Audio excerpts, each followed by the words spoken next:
"We're trying our best, Mr. Rogers. We had the entire K-9 unit search the northern area.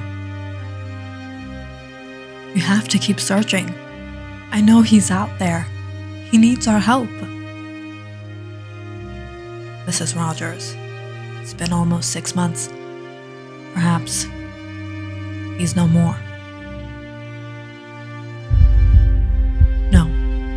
No, he can't be."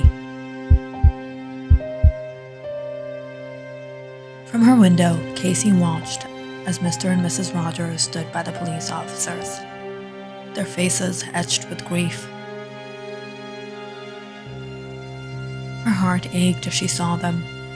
6 months into the investigation, William's parents were being told their son was dead. It's been so long, and the search had been relentless, to no avail. Casey had known William. He wasn't just anyone to her. He was a good friend. William was the nicest guy. Always so kind, so different. What happened to him? Had he gotten lost out in the wilderness? Or was someone behind his death? Why? Why would anyone want to hurt a person like William?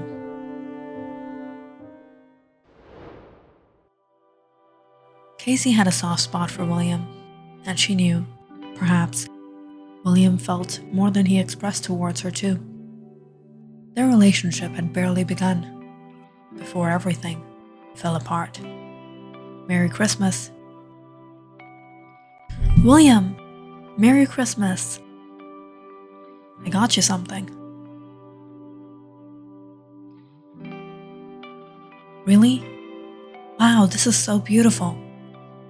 I got you something too."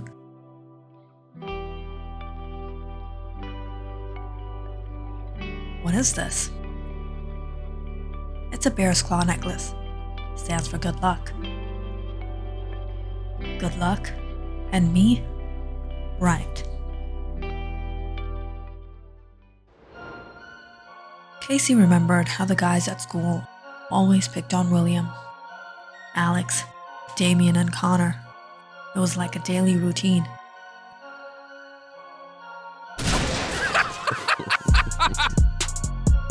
"Leave him alone, Alex." "Come on, you could do better than him, Casey. He's far better than you."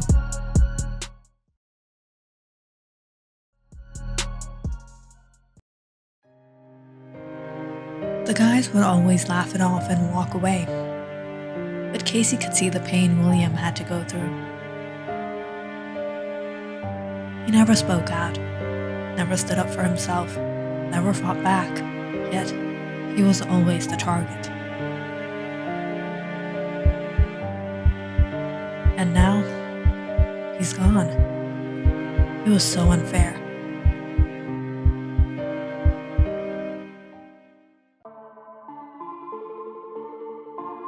That day after school, Casey noticed the sheriff parked outside the gates. He stopped Alex on the way. "Where were you last week?" "I was at hockey practice. You can ask my coach." The sheriff didn't look convinced. He glanced at something in his hand, something cold. "Knife. This look familiar to you?" "No." "Look, kid, you can either speak the truth, or I can drag you to the precinct." "I told you, I've never seen it before." "Anything about William?" "I don't know anything about him. He probably ran off or something. I didn't do anything. Why are you asking me? I gotta go. I'm getting late for practice."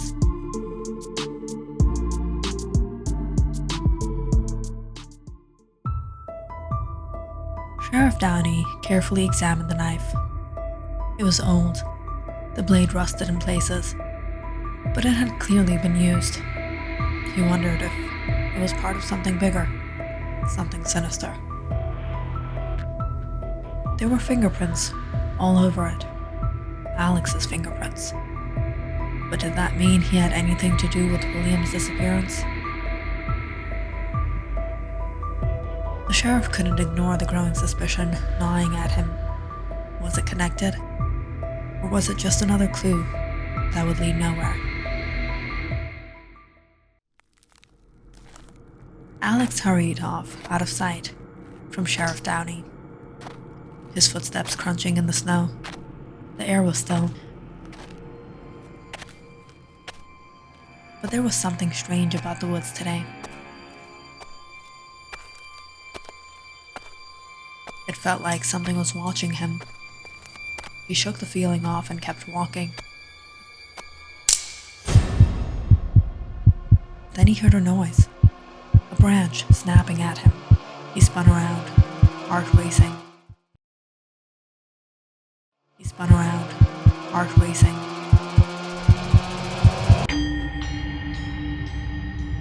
But there was nothing. The woods were quiet again. He kept moving, but the unease stayed with him. There was something out there. Something that wasn't right.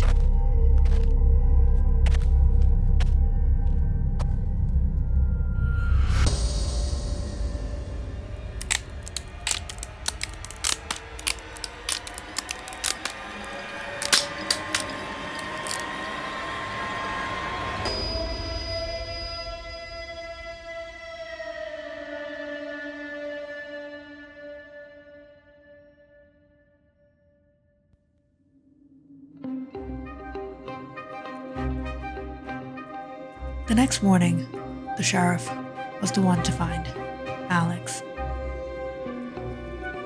He was frozen to the core, his body stiff and unnatural, eyes wide with terror. It was as though he had died in the middle of a scream. No one knew what to make of it. Damien and Connor were taken in for questioning, but neither of them confessed. They both denied knowing what happened to Alex. Both of them swearing they weren't involved. But Sheriff Downey knew something was off.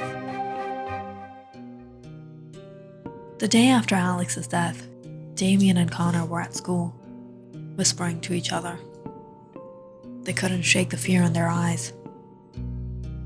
Do you think it's the winter spirit?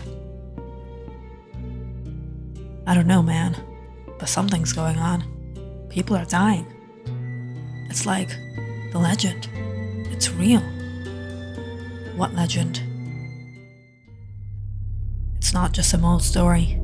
People say this ancient spirit, born from the worst of winter, it wakes up when the first snow falls and it hunts people.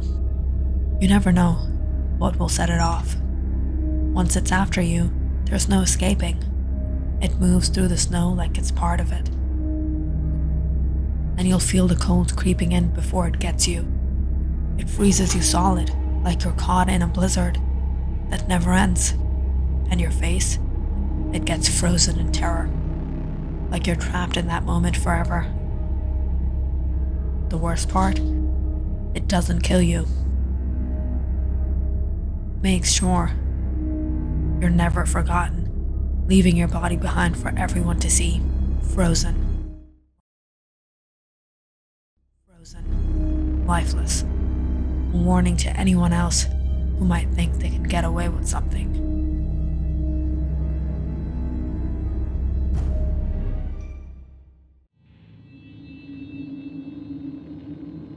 At night, Damien was at home alone. He was staring at his window when a sharp knock broke the silence. Frost was already forming on the window, covering the glass like a layer of ice. Strange. Damien frowned, confused.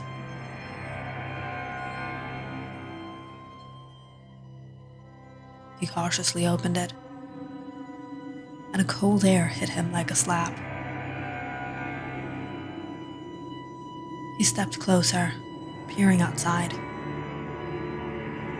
but saw nothing as he watched the frost grow thicker, inching its way down the glass. His breath caught in his throat. Something out there.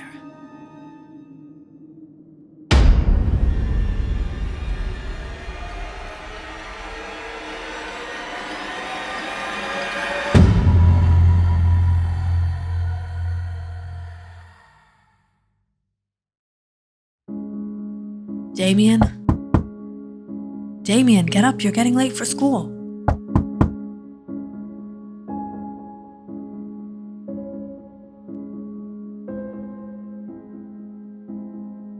Damien?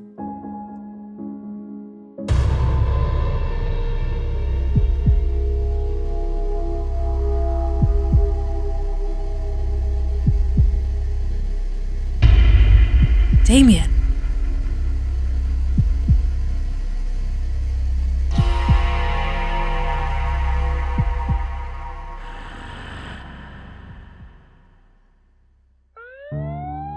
The next morning, Damien was found, frozen solid, his body as stiff as a statue. No one knew what was going on, but the deaths of 2 students in a row was starting to shake everyone's nerve. Something was definitely going on.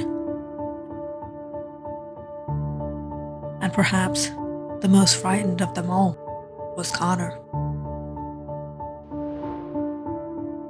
Casey had been watching him all day. He was acting strange. He avoided everyone, especially her.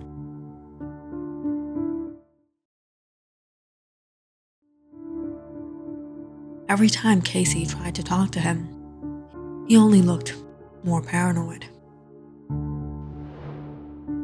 His eyes darted around, like he was waiting for something to jump at him. But it was finally after school, Casey got hold of him. Connor, what's going on? What's going on? You know what I mean? First William, then Alex and Damien, and next is gonna be me. What? It's all your fault, Casey. You made him go after William. You humiliated him that day. You insulted him that day. And now look what's happened. What are you talking about? Connor's eyes were wild. Alex had a thing for you, and when you rejected him, he took it out on William. What were you doing with Casey? She's a friend. What? You think you're better than us? I didn't say anything. Yeah, we'll make sure you don't open that mouth again.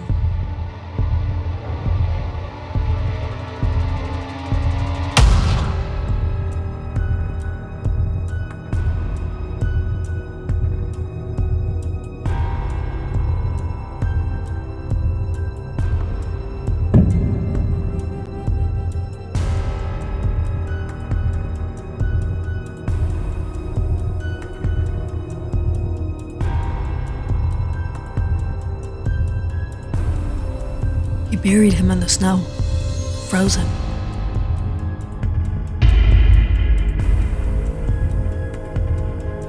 What? How could you do that? We didn't mean for him to die.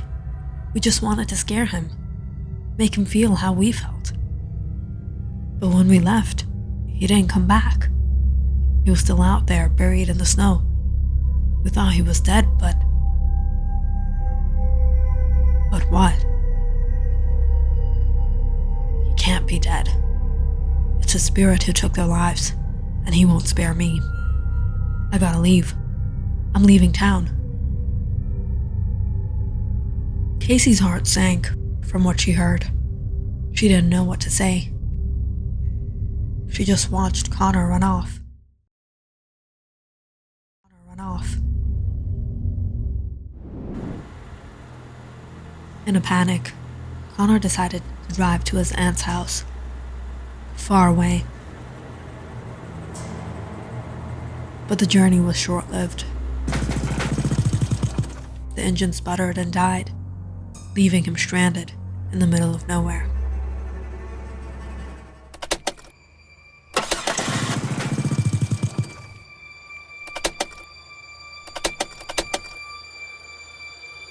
As he sat in the car, trying to start it again,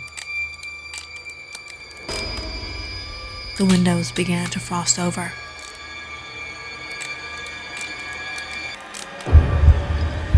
It was like the cold was creeping in, suffocating him. His breath came out in shallow gasps as the frost thickened, covering the windows, trapping him inside. And then he heard it.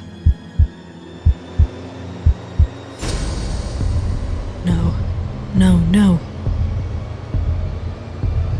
Ah! Connor screamed, trying to break free, but the frost grew colder, tighter, until he was frozen inside his car, his face twisted in terror.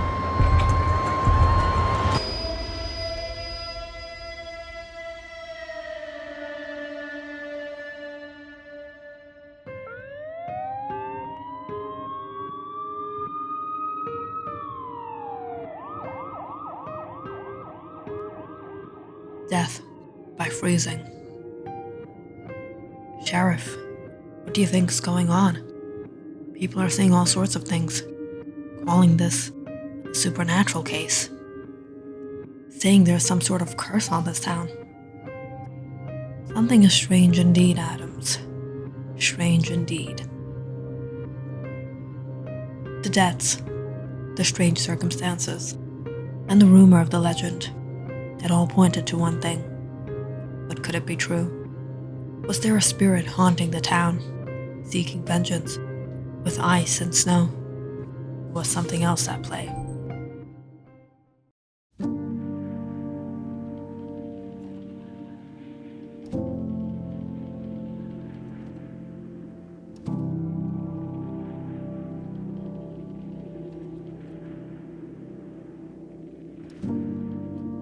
Casey stood in the cemetery, watching from a distance as William's parents stood by a grave that had no body. They mourned a son who had never been found.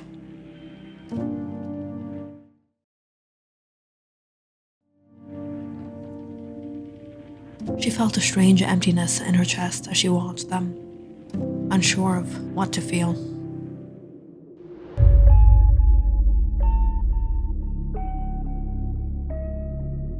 When are you going to tell them? When the time is right.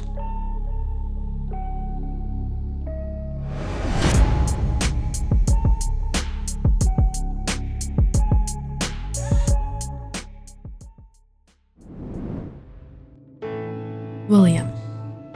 He had survived, buried alive in the snow, left to freeze to death by the boys who tormented him. He should have been a corpse. But somehow, against all odds, he had lived. His body, broken and battered, had been ravaged by the cold. But he found the strength to crawl, to escape the icy grave they had left him in. Walking almost 2 miles, he discovered a cabin belonged to an Alaskan nomad who had lived off the land for years. The nomad found William half frozen and barely conscious, and took him in, caring for him as he had done for many others in his time. The man was rough around the edges, but he knew the land and its secrets. He fed William, gave him shelter, and nursed him back to health. You survived something most would have never made it through. But you're not the first to wander these cold lands, lost and broken. There's a spirit out here, in the snow. A spirit of vengeance. A spirit? Not just any spirit. They call it the winter spirit. It's an ancient force, born from the cruelty of winter. A being made of ice and snow, roaming the earth to punish those who have hurt others, those who've wronged the innocent. When you harm without consequence, when you think you can get away with cruelty, the spirit finds you. What does he do? It freezes you, hunts you down, freezing you in your tracks. No mercy. It traps you in ice, leaving your body frozen forever. But it doesn't just freeze you physically. It freezes your soul too. No warmth, no escape. But is it real? More real than you think. The snow, the ice, they're not just cold. They're alive, watching. They know who's been wronged, who's been hurt, and when the time is right, the winter spirit awakens. The moment it senses injustice.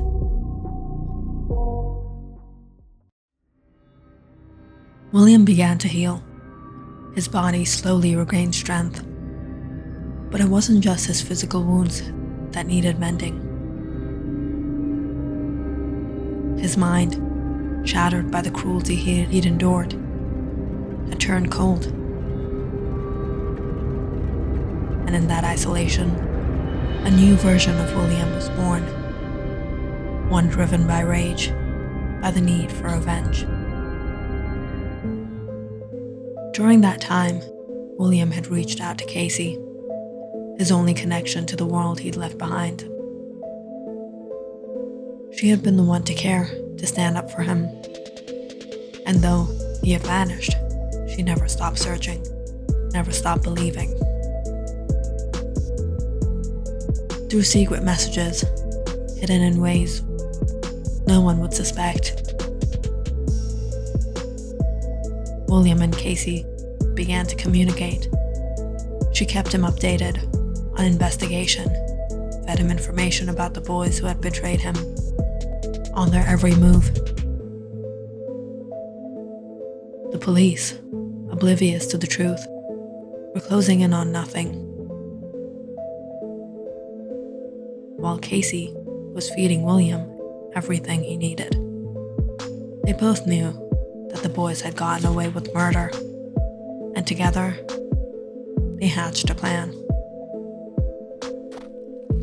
William would return, not as the boy they had bullied, but as something far more terrifying, something they would never see coming.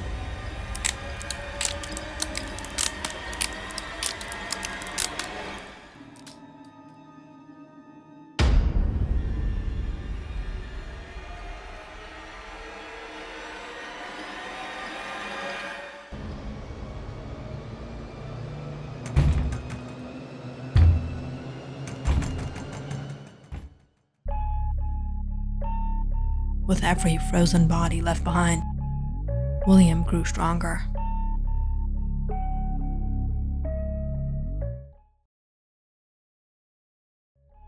The winter spirit more real, more terrifying than anyone could have imagined.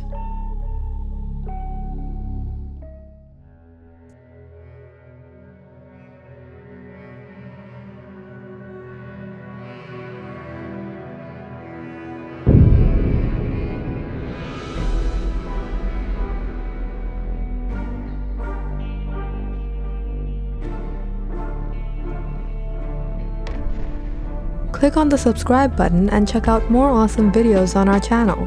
And don't forget to press the bell icon because you know it's interesting.